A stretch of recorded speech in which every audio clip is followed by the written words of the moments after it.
बिस्मिल्लाहिर्रहमानिर्रहीम। शाह अब्दुल लतीफ़ भेटाई सिंधी, सिंध के अजीम शायर जिन्होंने अल्लाह रसूल का पैगाम, आले रसूल के तस्करे को बयान किया। खुद भी मौला अली की औलाद से थे।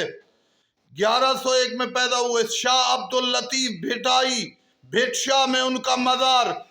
तबलीग की, अल्लाह रसूल दीन इस्लाम का काम किया। शाह अब्दुल लतीफ़ भेटाई सिंधी ने।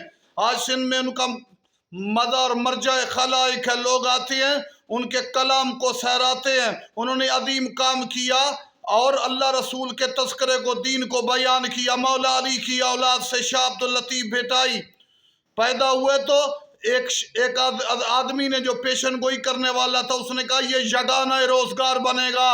इन्होंने सिंध में बड़ा काम किया दीन के लिए।